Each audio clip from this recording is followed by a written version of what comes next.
Programa Negócios, com Debré Bucar. Boa noite, damos início a mais um programa Negócios. Você que está nos assistindo desde a semana passada está vendo uma matéria imperdível com o nosso senador Ciro Miranda, que fala da prestação de conta a todos os goianos, de 2 anos de mandato, faz avaliação sobre alguns projetos, avalia o governo, a relação do governo federal e fala também de alguns projetos que é de sua autoria. Senador, boa noite, obrigado por o senhor estar mais uma vez aqui conosco. Nós agora trocamos os nossos conselheiros.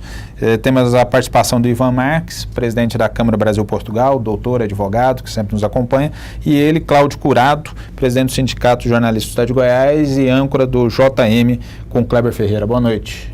Boa noite, senador. Prazer estar aqui para entrevistá-lo. Eu quero até fazer perguntas, inclusive, de temas do programa anterior, que eu assisti e tenho uma pergunta para o senhor sobre ele. Muito bem. Boa noite, Ivan. Boa noite, Debré. Boa noite, senador. Boa noite, telespectador. É um prazer de novo estar aqui com vocês. Está nos acompanhando. Senador, na semana passada nós fizemos, claro, uma provocação inteligente, mas de nós tentarmos compreender o que acontece nesse país. Eu tive a oportunidade de entrevistar a senadora Lucevânia e ela colocou de uma forma, na época, de forma muito simples. Ela presidindo a Comissão de Infraestrutura e eu perguntei para ela por que nesse país nada tem início, meio e fim, né? Nós temos início, meio nós não sabemos, porque para ter meio nós teríamos que ter o fim, então nós só temos início nas obras e só Deus sabe quando ela termina. E ela tinha colocado de forma muito sensata que falta pactuar essas obras, né? Que se a gente começa, todo mundo falar, nós vamos iniciar essa obra e chama todos os órgãos de fiscalização para já, desde a elaboração do edital, já fizesse isso em coletividade e os projetos já caminhariam com mais agilidade. E no segundo momento, pactuar isso com o judiciário. O judiciário, ele, se tem suspeita de irregularidade de uma obra, ele deveria, sim, investigar, mas deixa a obra concluir, terminar, tá? Identificou que houve fraude, corrupção ou qualquer erro, vai atrás de quem cometeu, vai lá e retira novamente, busca aquele recurso que se perdeu. Por que isso para nós, que é tão simples, lá quando entra naquela casa do poder é tão complexo? Bom, primeiro meu boa noite aos telespectadores, boa noite Ivan, boa noite Cláudio, Debré, obrigado pela oportunidade de em 2 semanas estar aqui no seu programa. Nós estamos aproveitando o tempo que o senhor esteve ausente para a gente... Não, muito obrigado, eu agradeço. Veja, a senadora foi extremamente feliz, eu tenho uma admiração muito grande pela senadora Lucevânia, que é uma batalhadora, ela sempre é obstinada naquilo que faz. E eu tenho conversado com ela. Aqui no país o que falta é planejamento. Veja, em nome de se fazer uma obra, se começa essa obra com um pré-projeto. Então, daquele pré-projeto, é evidente que não vai sair coisa boa. A hora que começam a ver as diversidades, então vai ter que ter os seus aditamentos, aquelas coisas. Parece que ele já é feito proposital para que se locuplete em algumas outras partes. Se não fosse daí, não estaria o mensalão. O mensalão, grande parte, vem da própria Delta, que não conseguimos até hoje esclarecer os problemas da Delta. Então, a falta de programação, a falta de projeto, a falta de planejamento em todas essas áreas causam esse rebuliço. E o TCU, ele é que faz, vamos dizer assim, aquele ordenamento que deveria passar pelo judiciário antes até, mas ele é que vai dar uma checada naquilo e começa a ver como é que essa obra pode ter um disparate de ter um aditamento de 40% no seu primeiro ano. Nós temos o caso do São Francisco aí, dessa Barra do São Francisco, que sai de 6 e vai para mais de 10. Nós temos o problema do trem-bala, que eles falaram em 34, não conseguiram licitar nada, porque essa coisa vai ficar em mais de 50 e poucos milhões. E eles são assim, desordenados. Agora eles criaram o regime de urgência para a Copa do Mundo, que não precisa de licitação. Se com licitação é essa vergonha, veja o que vai acontecer. Então, é por isso que as coisas para o nosso aeroporto estão paradas há mais de 10 anos. Porque se pegou uma irregularidade no começo e deu um nó jurídico na história, é o que se falou aqui, se você põe o jurídico antes, é preferível demorar um pouquinho antes, mas quando começar, está todo planejado. Nós não vivemos mais, Cláudio, num regime de inflação exacerbada, que você não possa controlar. Hoje nós sabemos como é que você vai terminar isso. Então, é proposital, ao meu ver, que isso aconteça. Você acredita que tem algum mecanismo que nós vamos conseguir resguardar a questão das licitações de qualquer tipo de fraude? Porque isso, bem lembrado pelo senhor, todos os contratos, Cláudio e Ivan, quando são feitos, já tem lá X% já estimado de que você pode ampliar esse contrato. Quer dizer, e aí o pior, aqueles contratos que não diz nem o limite que você pode ampliar. Quer dizer, e aí as empresas já se acostumaram a fazer isso. A primeira cotação, é claro que ela joga lá embaixo para ela ganhar do concorrente, porque ela sabe que ela vai poder contar com os aditivos infinitos. Como se não tivesse os aditivos, eles iam chegar perto da realidade. Nós tentamos barrar alguma coisa através de projeto-lei, mas a hora que vem um regime sem licitação, te quebra, derruba tudo, você fica sem ação nenhuma. As coisas são feitas premeditadas, A licitação é dirigida, a licitação dá margem de você aumentar N vezes o valor daquele projeto. Então, desse jeito não tem saída. Senador, antes, Cláudio, você fazer a intervenção, nós colocamos aqui o projeto de lei que o senhor estava criando e na semana passada nós tivemos a manifestação de muitas pessoas que estão curiosas, alguns a favor, outros contra, com todo projeto de lei assim deve ser, mas que nós entendemos que muita da população compreendeu esse projeto de lei do senhor que os vereadores passassem a não ter salário. E eu lembro, meu pai lá numa cidade do interior, ele foi vereador, e na época por vocação.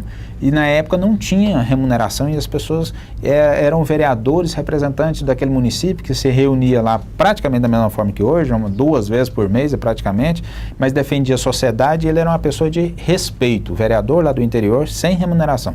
De repente começou-se a vir as remunerações, cada dia mais crescente, com participação, às vezes até no faturamento do município, que é um absurdo, às vezes em comparação com o que ganha a nível federal, e você vai baixando, e essas pessoas me parece que perderam a vocação e entenderam isso como carreira profissional. Explica esse projeto de lei. Esse é um projeto de emenda constitucional, é uma PEC 35. Vou dizer como ela surgiu. O ano passado eu era relator de toda a educação, o orçamento da educação, cultura, esporte e ciência e tecnologia. Houve uma marcha dos prefeitos, se não me engano, no final de setembro, começo de outubro, e muitos vieram me procurar a cata de emendas. Falaram, olha, meu município está com dificuldade na educação, senador, o senhor podia colocar uma coisa disso, assim. Aí dois me chamaram a atenção. Um do Rio Grande do Sul e outro era do Nordeste. O do Rio Grande do Sul virou do município do Rio Grande do Sul, falou assim, veja, senador, o meu município não chega a 15 mil habitantes, eu tenho 7 vereadores, pago R$3.100 a cada um deles e não tenho dinheiro para contratar um médico. Eu falei, opa, acendeu a luz amarela. E o outro, na sequência, falou assim, olha, eu preciso comprar um ônibus para levar os estudantes para a área rural e trazer e não tenho condição. Essa turma vem em cima de boleia, de caminhão. Aí eu comecei a conversar com eles, escuta, como é que trabalha a Câmara sua? Não, eles reúnem uma vez por semana, à noite, às vezes 2, às vezes nenhuma semana, porque um município pequeno, os problemas são conhecidos. Eu falei assim, além de dar títulos honoríficos em nome de rua, nem nome de rua não deve ter muita coisa para dar. Tem muita rua, né? Não tem muita rua. O que eles fazem mais? Não, é assim. Aí eu fui pesquisar, e isso de encontro que você falou. Na década de 60, até a década de 60, o vereador não tinha remuneração. E outra coisa que me chamou a atenção, é o único cargo eletivo e público que permite que você tenha outra atividade desde compatibilizando horário. Então ele pode ser dono de posto de gasolina, trabalhar numa farmácia, é o Zé da farmácia, trabalhar no banco. Tem muitos vereadores da cidade interior que trabalham, são bancários. Eles dão um expediente no banco. Então é a única que permite isso. Então tem uma flexibilidade. O que eles chamavam eram de vereadores, vereadores da boa vontade, vereadores que prestavam seus serviços, como nós fazemos com as classes sociais, as entidades sociais, CDL, associação comercial, moradores de bairro, certo? É uma causa que você se dedica. E aí, na década de 70, veio uma lei dizendo para remunerar os vereadores das capitais. Depois, no fim de 70, as cidades com mais de 300 mil habitantes e depois abriram a porteira. E depois deixaram que eles legislassem os próprios salários, como acontece na Assembleia, na Câmara e no Senado. Se você faz as contas de um salário de R$3.000 de um vereador, que impediu um prefeito de contratar um médico, ou que impediu um prefeito de compra de um ônibus para transporte da criança. Imagine se você somar isso as despesas de gabinete, as verbas de gabinete. A estrutura da Câmara. Hoje se avalia que as câmaras no Brasil inteiro custam ao Brasil perto de 19 bilhões de reais, certo? Nós temos 5 mil e poucos municípios, certo? Você tem os grandes, E esse nós projeto de lei, limitamos esse você projeto. imagina que ele atingiria que número de... 90%, 89% das câmaras. E tem uma coisa, nós também limitamos aos municípios a gastar 3,5% da sua arrecadação com a Câmara, porque os prefeitos também me mostravam segurança, vigilância e não sei o que lá, e papapá, funcionário para aqui, funcionário para ali, aqueles penduricalhos que eles colocam, no fim a coisa vai longe. Então ficaria limitado a 3,5% da arrecadação do município. Senador, boa noite.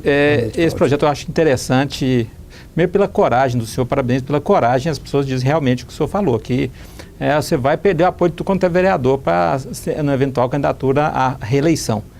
Mas eu acredito que, por exemplo, se abaixar de 50 mil para 20 mil habitantes, até porque o município de 50 mil habitantes, por exemplo, Goianésia, já tem uma certa complexidade que vai exigir que o vereador se dedique um pouco mais do que a cidade de 5 mil, 10 mil habitantes, que se reunir, como se reúne hoje, uma vez por quinzena, eles conseguem, vamos dizer assim, limpar a pauta, que a pauta praticamente não existe.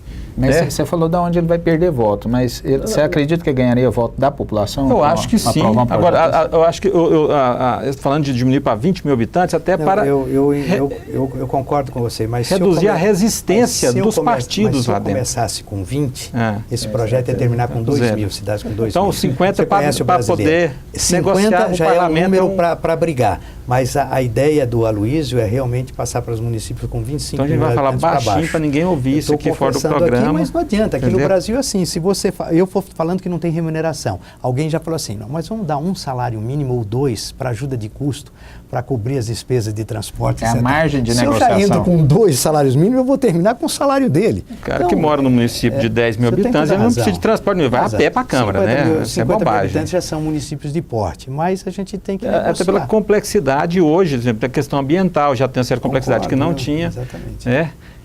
Mas eu acho que o projeto, por mais interessante que seja, ele não vai... Aí o Ivan até diz a questão do valor, do custo, né, do Legislativo. Eu acho que o Legislativo, a gente não pode pensar ele em custo, até porque o vereador, assim como o senhor, é pago também, além de fazer lei, para fiscalizar o Executivo. Se não fiscaliza, é uma outra questão.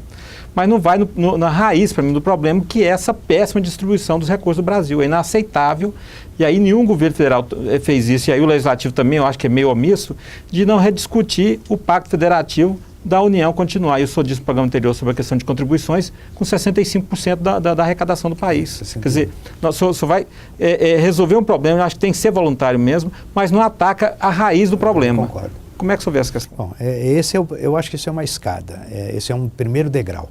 Nós temos que varrer aí todos os lados, não só o vereador, como as assembleias, a Câmara e o Senado, e disciplinar isso.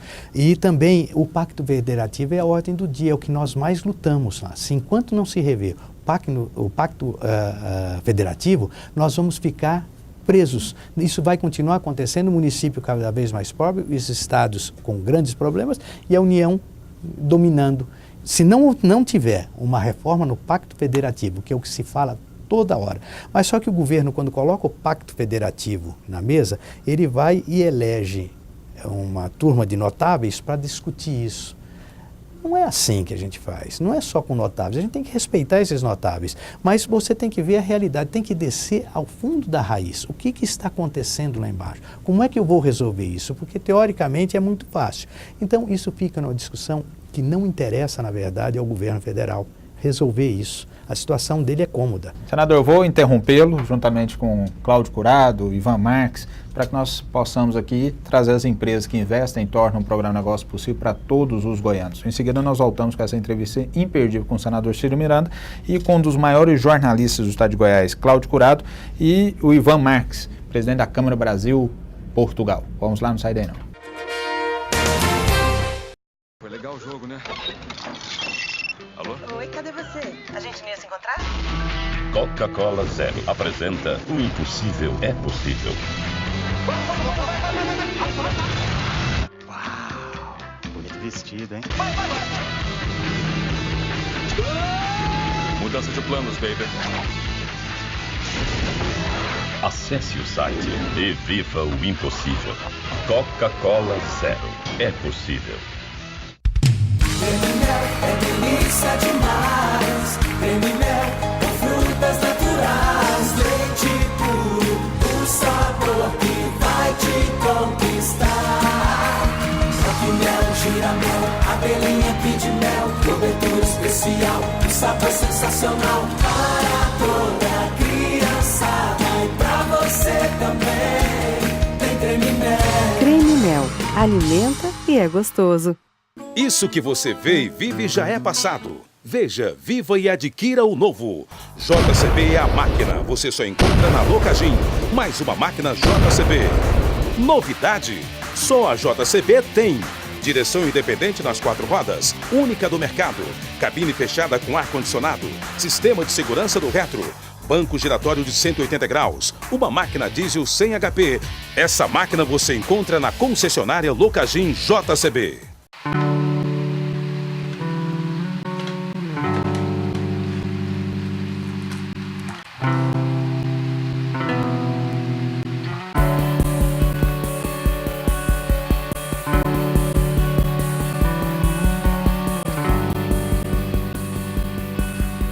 Agora em Goiânia, Capital Mídias. Acesse nosso site e confira as novidades. capitalmídias.com.br.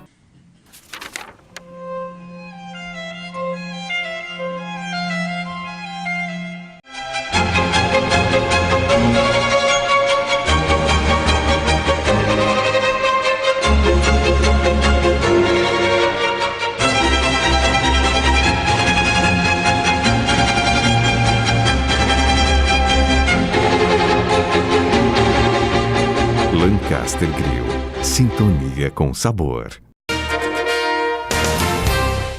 De volta com o programa Negócio para todo o Brasil. Você está nos acompanhando aí ao vivo pelo portal metropolinews.tv.br. Uma entrevista com o senador Ciro Miranda e com os nossos 2 conselheiros. Senador, não falta um pouco de maior proximidade com a sociedade, não? A gente vê muitos políticos, depois que são eleitos, mesmo com voto direto, eles só aparecem daqui 4 anos lá para prestar conta para a sociedade ou às vezes para comunicar novamente com a sociedade. Esses problemas, o político moderno, ele não deveria ter essa relação direta com o eleitorado, até para que, explicando, ganhasse força para melhor caminhar os projetos de lei. Quer dizer, não falta uma... Ele representa uma categoria que a população, ele tinha que ter força lá dentro. Há um total distanciamento, dicotomia entre os dois. O político, ele se esconde depois de eleito, ele devia estar prestando conta. E o eleitor, que inclusive não sabe dar o troco na outra eleição, de não votar. E o eleitor não sabe a força que ele tem. Enquanto ele é eleitor, ele tem que chamar a responsabilidade, ele fica tímido. Chega um senador, um deputado federal, o pessoal fica, parece que, totalmente gelado. Puxa, chegou o deputado, chegou o senador.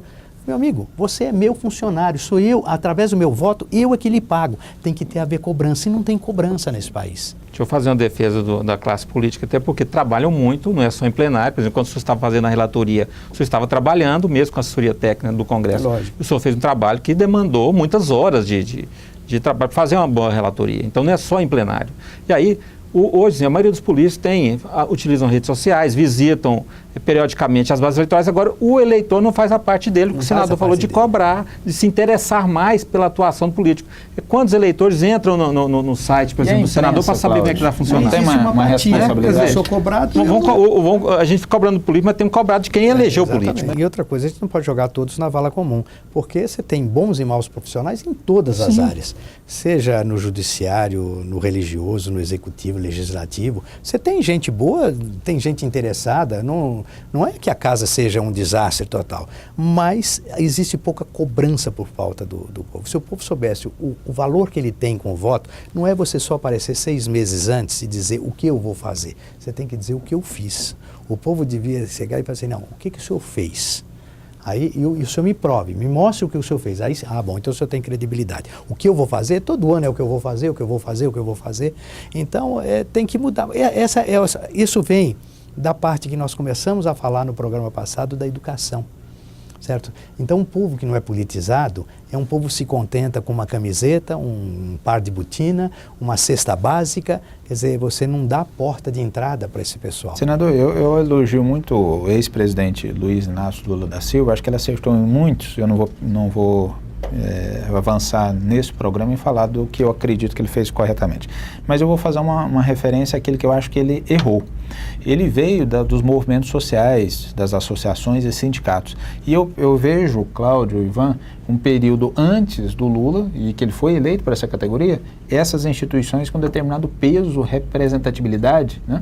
E pós o governo Lula, acho que eles tiveram enfraquecimento financeiro, de forma consciente, para que tivesse um enfraquecimento representativo. E essas associações, sindicatos e tantas instituições importantes, ela tinha um papel fundamental, senador, que era ajudar na educação do cidadão, na questão de politizá-lo, informá-lo sobre o que estava acontecendo no Senado, nas câmaras federais, estaduais, lá nos municípios. Ele era um representante direto entre uma categoria e outra. E elas todas estão enfraquecidas, todas, na sua maioria, estão prestes a morrer porque cortou o recurso delas. O senhor vê alguma coisa lá no Senado discutindo para que haja um fortalecimento desse? Nada. O que eu vejo é o seguinte, que todos aqueles grandes líderes sindicais estão muito bem empregados no governo. Então, calaram a boca desses sindicatos. Tiraram a ação dos sindicatos, que sempre foi muito valiosa. Sabe, eu não sou contra, embora não fosse partidário, mas eu acho que tem que ter um equilíbrio de forças. E o sindicato fazia os protestos, as greves, chamavam a atenção. Você, durante muito tempo, não viu mais ninguém protestar. E vai me dizer que as coisas estavam no mar de rosa? Eu me lembro que eu fui da UNE, e a UNE tinha um papel na nação, um peso, né, respeitando as proporções, Ivan, tão importante quanto a OAB. Mas só que hoje a Petrobras, até o ano passado, dava 35 milhões de reais para os eventos da Uni. Então a Uni não tem mais o cara pintado. Teve uma cooptação. Não tem mais. Cadê o cara pintado? Eu falo como sindicalista que foi muito ruim para o sindicalista. Foi muito ruim. Hoje eu não calo a boca e está todo mundo muito quieto. Mas eu acho que o senador tem razão quando ele diz que o problema está na educação. Eu acho, senador, que é hora, ou já passou da hora da gente mexer na grade curricular. Desde o Jardim 1, Jardim 2, não se fala mais em filosofia no primeiro grau, não se fala mais em educação moral e cívica, ou SPB. Então, acho que nós temos que voltar lá atrás e mexer na educação básica do início. Acho que talvez seria um projeto de lei que o senhor poderia aproveitar aí. Eu nessa linha aí que você está ligado a Brasil-Portugal, eu sou o responsável agora pelo adiamento do acordo ortográfico, porque ia ser uma aberração. Ninguém está preparado para receber isso. E eu acho que, aproveitando isso, nós podíamos rever. Eu estou conversando muito, que é uma pessoa que é muito crítica e extremamente capaz, que é o senador Cristóvão Buarque. Nós estamos revendo algumas coisas e nós estávamos falando, cadê moral e cívica? Quer dizer, você não traz mais no brasileiro aquele sentido de civismo. Hoje a coisa, sabe, fica muito afastada. Se nós não recuperarmos o ensino médio e fundamental nesse sistema, não adianta. É a base que você vai ter educação do trânsito lá na frente, quer dizer, dentro da escola. Quer dizer, tem muita coisa para ser feita. E o brasileiro precisa disso. Senador, no programa anterior, o senhor até reclamou que no parlamento se parla pouco, se discute pouco. O senhor foi eleito como primeiro suplente, sabendo que iria assumir a vaga, até porque o titular, né, ia ser candidato a governador com ampla chance de vitória, que era o Marconi Perillo. Então o senhor sabia que um dia o senhor ia virar o titular do cargo. Como é que é chegar no Senado, não sendo político, só vem da área empresarial bem sucedido? E aí ver um poder legislativo que legisla pouco, porque o executivo legisla no lugar dele. Agora tem o judiciário que também está querendo inventar que ele pode criar lei. Qual a sensação do senador Ciro Miranda num poder hoje que está, vamos dizer assim, acuado entre dois poderes que estão espremendo esse poder legislativo, quer dizer, está legislando pouco, e quando tem possibilidade de discutir no parlamento, ele parla pouco? Eu com uma decepção muito grande. Eu fico triste e decepcionado. E o que tem para se fazer é muito pouco quando você representa. Em 81 nós somos no máximo em 20. Então, qualquer coisa, a nossa voz fica bradada ao vento. Quer dizer, não tem, no parlamento você não discute mais as coisas vêm prontas. Antes elas vinham prontas só através de medida provisória, agora o judiciário vem e diz assim, bom, vocês não resolveram, eu vou resolver e vai ser assim. Resolve a questão do aborto, resolve a questão do pagamento de remédios, resolve uma série, vão querer resolver, disciplinar os incentivos fiscais, através, dando a súmula vinculante que está para sair aí, se sair vai ser um desastre, e a gente fica realmente fazendo alguma coisa que seja possível para melhorar dentro de um nível que não seja satisfatório. Eu acho que nós teríamos muito mais coisa para agregar, mas não nos deixam. Isso é um regime semiditatorial. Semiditatorial. Não tem quando você chega a uma medida provisória de uma complexidade e alguém diz o seguinte, não, nós vamos ter essa semana, segunda e terça e na quarta ela é votada. Bom, mas tem que mexer. Não, mas não pode mexer, senão ela volta para a Câmara. Então tem que ser assim. A presidente não vai aceitar. Ora, a presidente não vai aceitar, a Casa Civil não vai aceitar, o presidente da Casa não vai aceitar. Onde é que está a democracia? Não há correlação de força nesses dois poderes. Não tem relação de força nenhuma. Por isso que eu acho que em qualquer sistema, onde qualquer partido que estiver no poder tem que ter um equilíbrio. Seja o nosso, seja deles, mas tem que ter um equilíbrio dentro das casas. E o que está acontecendo é um massacre, é um rolo compressor. Você não discute, você vai para a tribuna, berra, e eles falam assim, você tem razão, mas vai preso assim mesmo. E onde está a culpa do Legislativo, que pode fazer a lei para se defender desse excesso dos dois poderes? Aonde está a culpa do Legislativo nisso? Que não faz. Que não vamos fazer uma PEC para restringir o poder do MP, restringir o poder do Judiciário. Mas existe, por exemplo, foi feito, por exemplo, em relação à PEC, tem um projeto-lei que é de autoria do presidente Zé Sarney e relatoria do Aécio. Ela está parada na Câmara, que ela muda tudo isso. Acontece o seguinte, quando você não tem as forças equilibradas, não adianta você legislar. Eu quero fazer, mas não me deixam. As coisas estão... Nós quisemos fazer a reforma política, não deixaram, certo? Não, o que interessa faz, o que não interessa faz. Mela o jogo. E acabou. Cláudio, eu vou te sugerir você fazer um convite ao senador, que ficou tantos temas aqui importantes que nós tínhamos que debater, guerra fiscal e tantos outros assuntos aqui que é de interesse de todos nós goianos saber aonde que está indo esses projetos e qual a finalidade deles. Eu te faço um convite, o melhor jornalismo do Estado de Goiás é com Kleber Ferreira e Cláudio. Na segunda ou na sexta-feira a gente vai discutir com a assessoria do senhor. Vamos fazer isso como uma novela. Aqui meio-dia. E vamos fazendo em capítulos. Nós temos um jornal meio-dia, que é o Jornal Metrópole, e convidá-lo para segunda ou sexta, que é o dia que o senhor vai estar em Goiânia para participar do programa meio-dia com a gente lá. Eu tenho o maior prazer porque eu vejo as coisas de uma maneira sem olhar a coisa partidária e não medindo força, não para se perpetuar. E, infelizmente, nós estamos vivendo um dos piores momentos. Essa 54ª legislatura do Senado é a pior delas, de menor condição de trabalho, porque você é esmagado. Você fala, faz uma legislação, eu faço, mas aí na hora de aprovar, não. Senador, meu agradecimento, a sua gentileza. Nós até ultrapassamos o tempo estipulado, só tem um compromisso e a gente, claro, discutimos de forma inteligente, com pessoas inteligentes, temas que é de interesse da sociedade goianiense que nos acompanha aí. Não poderia ser diferente, tinha que ter delongado mesmo essa entrevista. Então eu agradeço a gentileza do senhor vir ao programa Negócio e, claro, poder de forma muito tranquila ter prestado contas aqui a todos os empresários, empreendedores, a sociedade em geral que nos assiste. Eu é que agradeço esse diálogo nosso com o Ivan Marques, um velho amigo, ao Cláudio também, pelas pontuações, e sou aberto, por favor, me tragam sugestões, me tragam modelos de alguma coisa que precisa ser modificada, e eu vou dizer onde estão as minhas dificuldades, ou a dificuldade que passa ali pelo parlamento, e que a imprensa pode ajudar. Porque é muito ruim você conversar com um colega seu, ele mostrar que aquilo está totalmente errado, e na hora dele votar, ele vota a favor do governo, e fala assim, mas eu não posso. Se eu votar contra, eu estou perdido dentro do meu partido. Quer dizer, e a consciência, como é que fica? É o seu dever de obrigação, como antes de tudo, de cidadão para com o povo. Não estou falando nem do político. Juramento. Seu juramento. Né? É bem lembrado. A gente teve uma excrescência aqui em Goiânia, que um vereador do PMDB, que hoje é deputado estadual, apresentou um projeto de lei, o prefeito Herodes Rezende foi contra, e ele, que era autor do projeto, subiu à tribuna e defendeu contra o projeto dele. É um absurdo. Falta da chamada ainda educação, que nós todos cidadãos ainda precisamos muito crescer e ainda evoluir. Senador, meu agradecimento ao senhor, muito obrigado. Ivan Marques. Muito obrigado, boa noite a todos. Você pode estar assistindo e revendo essa entrevista com o senador Cid Miranda acessando programanegócio.com.br. Ou você acabou também de ver ao vivo pelo metropolinews.tv.br. Nós voltamos semana que vem com uma entrevista imperdível para você estar nos acompanhando aí. Nós nos vemos semana que vem. Fique com Deus. Um grande abraço.